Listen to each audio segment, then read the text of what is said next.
Debbie, are you charismatic? Do you think you could be charismatic? You think I'm charismatic? Don't answer that. Hey, great to be back here, Moreno. It's a really important topic. And I have to tell you, it's one of the most important elements for speakers, authors, anybody that wants the visibility online as well as live. And it's also critically important for leaders. Yes. You know, David, in my 20s, I was physical, had lots of energy, thought I knew it all, but could not even spell charisma, let alone know what it was. Now, I physically run the 100 meters in a minute flat. I have enough energy to get through one LinkedIn live session. And as for charisma, well, maybe that pretty much never was there. Today, we're going to share ideas about what charisma is and how it can help us, why it is important, and how we can develop it or get better at it. Debbie, can I share slides with you and let Please. that drive this presentation? That's great. And I think it would be great for our audience as well to focus too. Okay, let's do that. Here we are. It's a businessman's secret weapon, charisma. I would agree, definitely. So the first question is, what is charisma? You know, the best answer to that is that you know it when you see it. Charismatic people light up the room. They draw people to them like moths to a flame. It's an individual's ability to attract and influence other people. Bill Clinton and Barack Obama are charismatic, have charisma.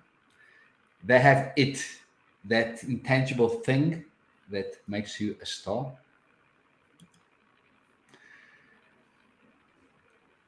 Can I tell you a little story about Bill Clinton? Please do. I met past President Bill Clinton in 2012 in Tenerife. He was also on holiday. Clinton made me feel as if I was the only person in the room. He looked at me like I was the most important person he had to talk to that day. Even though I knew I wasn't, I felt like I was. Clinton has an excellent memory. He remembered my full name, even though we had met years before. Words have meaning, but names have power. When someone speaks your name, Debbie, it's like a sweet sound to your ears, isn't it? I agree. I totally agree with that. It's very important. And Clinton knows that and uses it. Clinton also uses self-effacing humor. He said to me, I may not have been the greatest president, but I've had the most fun 8 years. Basically, self-effacing humor used correctly is a sign of charisma. Yes, it's definitely one of those skills that can be learned for sure. Now, this is a prompt for you, Debbie. Does he really have the charisma? And, you know, a lot of it depends on whether charisma is used in the right way or whether it's used incorrectly, so it becomes a negative trait. And any strength, Moreno, any strength that we overuse can actually become something negative and can actually be detrimental to our success. So it has to be really measured out and carefully used in the right way. All the traits that I described are true. And by the really, I meant to ask you if you think I really met Bill Clinton. And the answer to that is no, of course not. I made that story up. It's a tall story. Tall story. Well, you know what? My husband met Bill Clinton, but that was a different story too. But, you know, it could have been true. So the idea is, how do people make you feel in that particular moment? which is really an important element of charisma, Yes. is that they have this ability to attract people, hold their attention, to actually persuade and influence people. And if it's used correctly, they're persuading and influencing people in a very positive way, not to create harm, and not to ruin an organization or a business, or ruin a business relationship between a client and a business owner. So it has to be used very strategically and very carefully. Yes. And I'm going to list some points relating to all these things that you've said. Can you learn charisma? Actually, Absolutely. Yeah. yes, you can. And I'm going to share 3 ways. The first one is using metaphors. Lady Gaga uses metaphors when she refers to her fans as little monsters. Prince invoked a powerful metaphor when he appeared on television with slave written across his cheek. See, metaphors are charismatic because they simplify and stir people's emotions and imagination. Another way is using stories. Of course, we know that personal stories can be used to great effect, especially stories about early struggles and challenges and how we overcame them. Yeah. And, one other point I want to add in there Yes. is that a notion of expression on your face. So when you people wear their heart on their sleeve, it's really visible and it's really apparent. So I think that if you're showing a lot of expression on your face and you show it with your body, people tend to view that and rate that with studies as having more charisma than someone else who doesn't have it.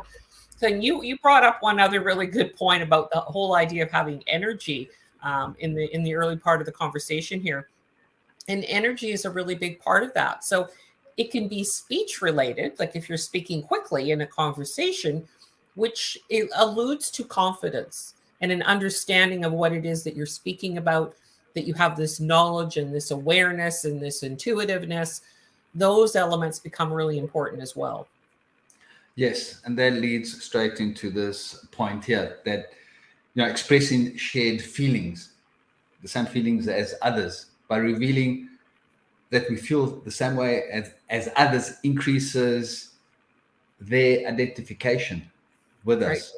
For example, I'm just as overwhelmed as you are, or I'm as elated at this opportunity. It strengthens our emotional connection.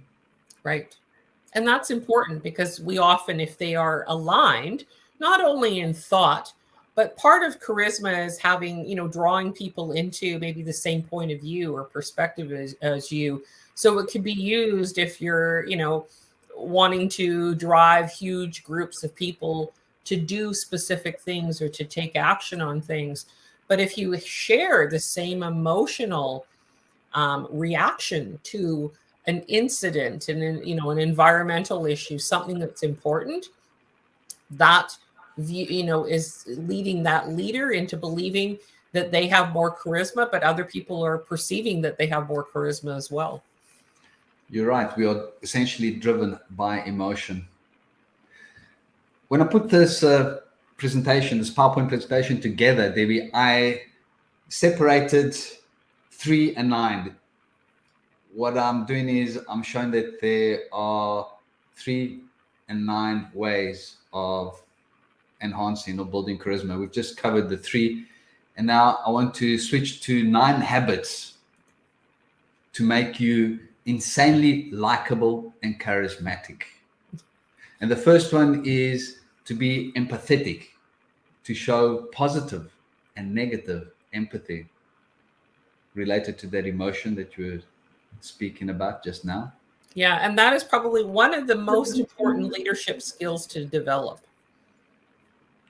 Put yourself in other people's shoes.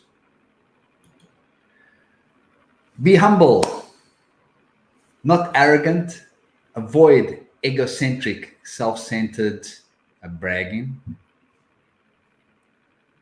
Yeah. Very critical to have that ability to show that, who you are from a real core level, and to avoid that arrogance that might come out. Yes, like be vulnerable. Oh, here it is. Be vulnerable. Vulnerability is giving a presentation to 200 people, even though you know that you're dead scared of public speaking. That's an example. Yeah, and part of vulnerability is really sharing very personal things, or mistakes that you've made, failures that you've had, that actually other people can really relate to. It shows that you're a human, right? That you've got that human connection, which increases that trust, know, like factor, and that authenticity. Yes. So people feel that they like you or you like them. This is also a very important trait. Have a sense of humor. Have you noticed that those people who laugh the most, they have the most humor, or those people that enjoy listening to what you're saying, are essentially more charismatic people, Definitely. as opposed to people that have a straight face and are expressionless. And when you say something lighthearted, there's no reaction in them. Yeah, that connection, that humor in the moment, and being appropriate in the humor. But, even if you're laughing at yourself, is one of the most important elements that we need to be taking into consideration. Yes, self-deprecating humor. And then, of course, to be present, not distracted by distractions. Sometimes we speak to people, and when we speak to them, they're looking over our shoulder or they're looking away. You can tell that they're distracted by other things. Or even Yeah. when they're speaking to us, they are at the same time paying attention to other things. Yeah, it's the looking at the people that becomes important, but really listening, like really homing in. So that ability to focus in on that person is really important to do. Yes. Be genuinely interested in everyone. That is a trait of charisma. Avoid social narcissism. That is talking about yourself. Yeah, it's make it about the other person, make it about Yes. their experiences, their needs, their wants, how they can contribute, their value, their worth. That becomes really important when you help enough people achieve what they want out of life. That always comes back to you, so they say, right? Good points. The eighth point is to be generous and altruistic, giving before taking. And the last point I have is reciprocate praise and also take blame for things we are responsible. Right. Definitely. Now, so charisma is important to us because it helps us to help them. It helps us attract people in a way that allows us to easily persuade them to help us help them, if that makes sense. Yeah, people want to help. When you're a charismatic person and you're caring enough about other people, they will do almost anything for you.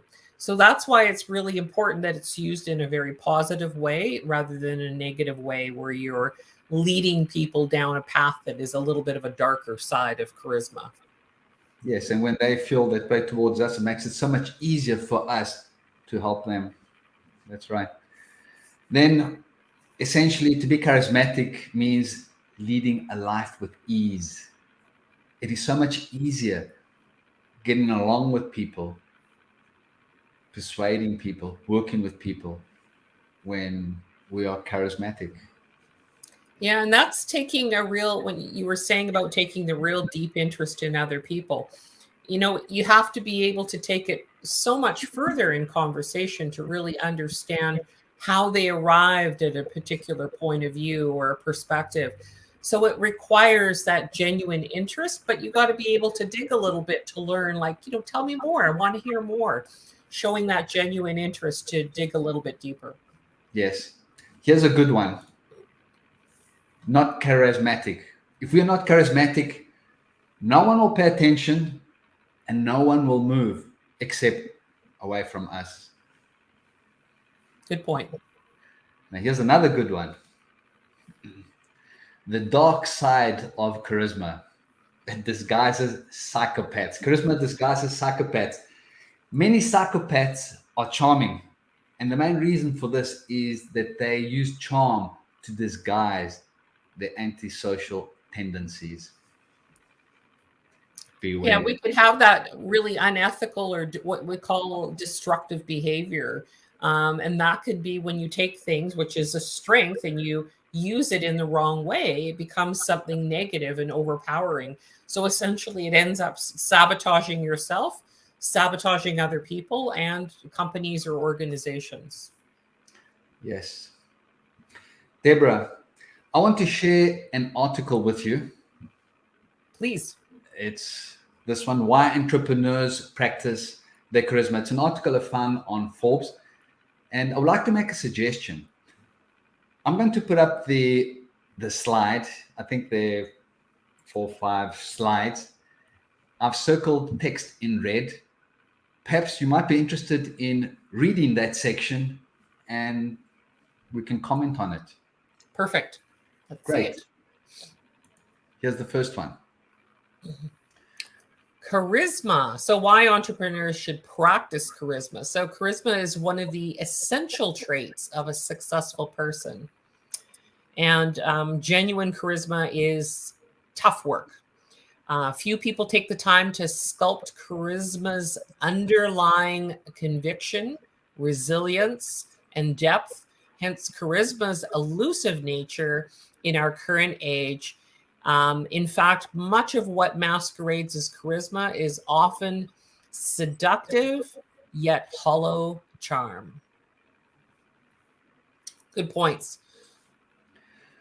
Yes. Charisma, we're not born with charisma. It's not one of our genes.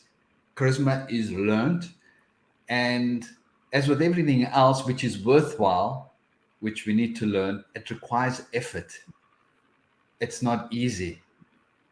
It requires energy and time. And Debbie, wouldn't you agree that with charisma, it's the same thing? It's a learned skill that needs to be practiced, not learned overnight. Yeah, definitely. It is a learned skill. And there's a variety of different strategies that we can use to make it a much more effective tool in our toolbox. So the idea is the first thing, of course, is the intention has to be there, the right intention, where it is designed to, like we had talked about, to get people in action, to persuade them, to influence them, but to do the right things and not to do the wrong things, because a lot of people are persuaded by that charm, but they end up getting sucked into doing the absolutely wrong thing, and going down the right path. So there has to be a lot of discernment when you're using this skill and this tool and developing it, because it is an important skill for, like they were saying, for any successful person, for any leadership position in companies and organizations. They have a responsibility. So charisma has to be used and developed with a great deal of responsibility. Yes, we can't achieve greatness alone. We need other people. Now, here's a quote which I found very interesting. Would you like me to read it, or would you like to read it, Debbie? I can read it if you'd like. So charismatic persons can move masses. They can cast a spell over many people. And that's why they make good leaders, politicians, and managers. Charisma requires a vision, a goal. And charismatic people are able to project their vision onto the masses with the help of their charisma. So humans feel strong, intense feelings when they are confronted with a charismatic person.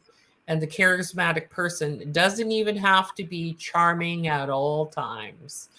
So, and that can be a huge issue here. Like when we talk about people having very strong and intense feelings when they are actually confronted by a charismatic person. So if we're lacking any confidence within ourselves and somebody else comes across and they're confronting us, or addressing things that they're not comfortable with, and it's done, in public, that could be a huge issue. And even in private, it could be very intimidating. So we need to be able to use this skill cautiously. That's right. Have you noticed, Debbie, that repeatedly charisma comes out as a necessary quality in a leader, a business person, that it is essential to be able to move people into action, to persuade people to do things a certain way, to change people's mindsets. It sounds to me that without charisma, we pretty much left to do things alone. Yeah, when I refer to it being a tool, it actually can be what's referred to as a power tool. So it is one of the most important elements to getting buy-in for a major vision or goals within a company and organization.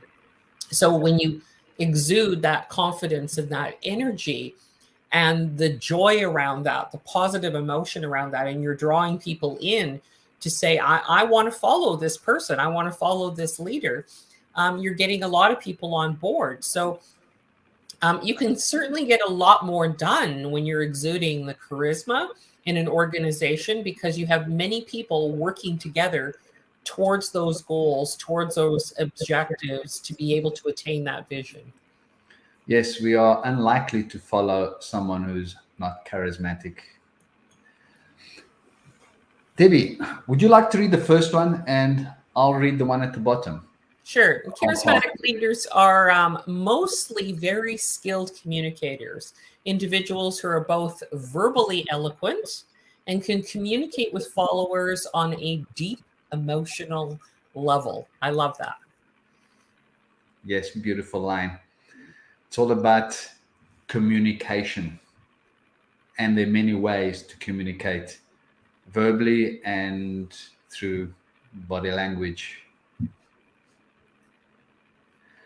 The last line, it is what brings light. It is what brings light to the room when you walk in. As I said earlier on in the presentation, it's like moths being drawn to a flame.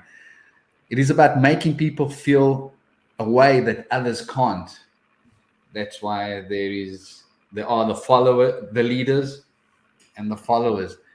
It's about having an impact and being listened to as if you are a god on earth when you speak. Wow. Makes one want to be super charismatic. Yeah, and this is sort of the difference between creating a good first impression and then leaving a great lasting impression, which are sort of two different things. But definitely used in the right way, the charismatic person can leave a great lasting impression, not only on individuals, but on legacies as well. I like that, leaving a lasting impression.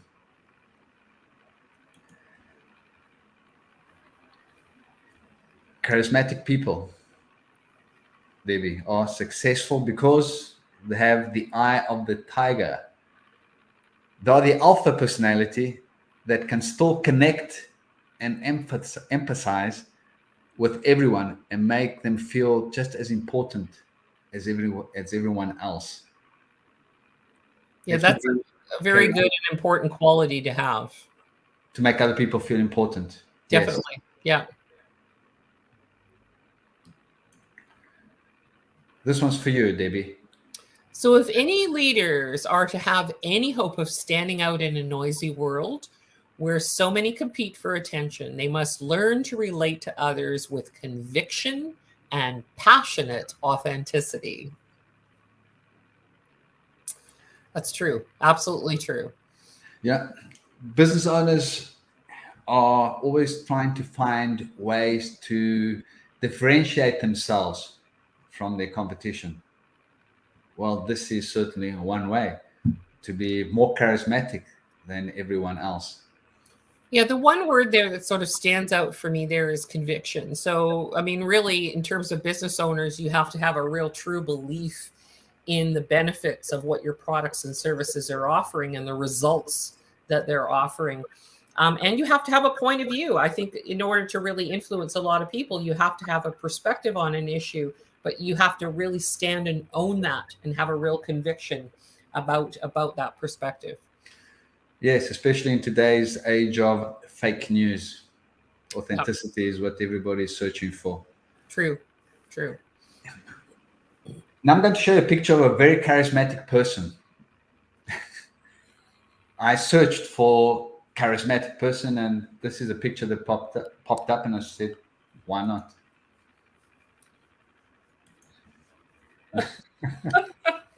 Humor, all part of it, right? There we go. Yes. Well, Debbie, That's a great topic. A great topic today, Moreno. Great and important. Yes. We've reached the end of today's program with this important topic. That was 30 minutes of charisma from you. Yeah, the best way for us to benefit is to know that we can learn charisma and also to beware of charming psychopaths. Thank you, Debbie, for being charismatic. My pleasure, Moreno. Always delighted to be here. Is there something that you want to share with our audience, perhaps, as a final word? You know, this is a really important part of developing mental fitness so that it's used in the right way and not in the wrong way. And obviously, when you really focus on mental fitness, we're developing our confidence in who we are, but we also are developing our empathy towards other people and our ability to build relationships. Because as I had said before, everything that we acquire in life is with and through other people. So having that ability, developing charisma in the right way rather than the wrong way, is an important element of leadership. So I'm going to be dropping in a link into the chat after the presentation on LinkedIn there. So into the comments section where people can book a call with me to discuss how they can develop their mental fitness, develop their charisma as a leader in an organization, to increase their visibility so that people are actually positively influenced and they leave a great lasting impression. Great. To our attendees, a big thank you. Remember to direct message us for more information and to go to Deborah's link about positive intelligence that she will be sharing with you. To your continued success and good health. Goodbye until next Thursday, 9 a.m. Bye, everyone.